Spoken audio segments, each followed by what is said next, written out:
Fabuleux. L'équipe de France a remporté la deuxième Coupe du Monde de son histoire en s'imposant face à la Croatie, ce dimanche à Moscou, 4-2. Il a fallu attendre 20 ans pour cette deuxième étoile, qui sacre une nouvelle génération, exorcise les traumatismes et guérit les souffrances d'une histoire récente quand même bénie. Merci les Bleus. Il a fallu attendre 20 ans pour voir ça. 20 ans pour voir, lundi sur les nouveaux maillots, une deuxième étoile prendre place à côté de la première glanée en 1998.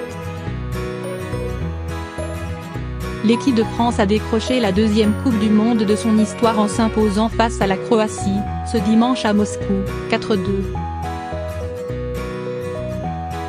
C'est long 20 ans mais, hormis pour les générations 1990-2000 qui découvrent cette ivresse indescriptible, c'est comme si c'était hier tant le souvenir est vivace, autant qu'il a été entretenu à toutes les sauces ces derniers mois par les documentaires en tout genre et les matchs des champions du monde, les premiers, on veut dire, qui ne sont plus seuls désormais.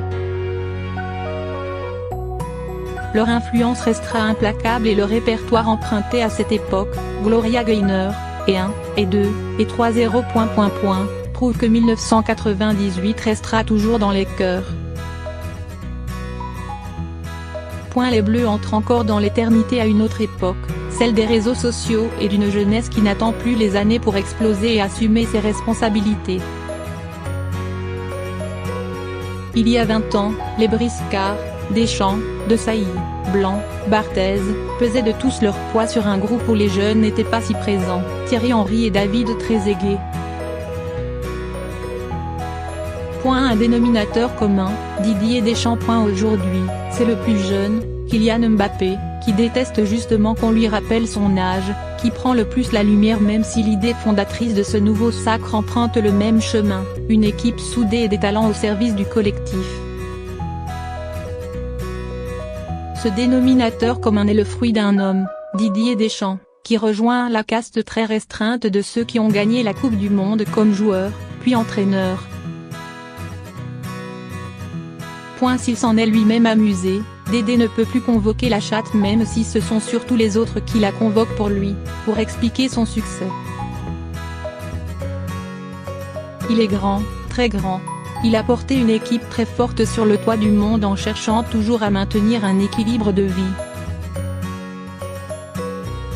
Balayant d'un revers de main 18 ans de frustration autour d'une équipe qui avait mal digéré son appétit vorace, doublé mondial 1998 Euro 2000, en enchaînant les désillusions dans les grandes compétitions suivantes. 18 ans de traumatisme vol en éclats. Oublier la cuisse de Zidane et le fiasco du premier tour en 2002, toiser les anonymes Euro 2004 et 2008, digérer aussi le traumatisme italien de 2006, balayer Nice-Na 2010, la sortie sans combattre à l'Euro 2012, la main ferme de Manuel Neuer en 2014, la frappe d'un Lillois portugais en 2016, les scandales en tout genre. Les Bleus reviennent sur le toit du monde. Ils décrochent leur deuxième étoile et rejoignent l'Argentine et l'Uruguay, au 4e rang des équipes les plus titrées de la plus grande compétition du monde. Ils ont fait cela en 20 ans. C'est long 20 ans mais dans l'histoire du football, c'est presque rien quand on repense que la France avait attendu 68 ans pour disputer sa première finale de Coupe du Monde.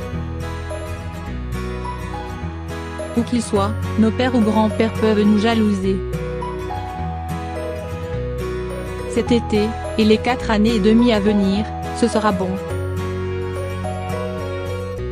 Il faudra prendre le temps de bien en profiter, même si la deuxième étoile restera là pour toujours. Les critiques, le beau jeu belge, l'ennui de France-Danemark, les aigris réactionnaires et jaloux de la diversité de ces Bleus n'y pourront rien, ni jamais nous arracher ça. Ces deux astres à 5 branches qui illuminent nos cœurs,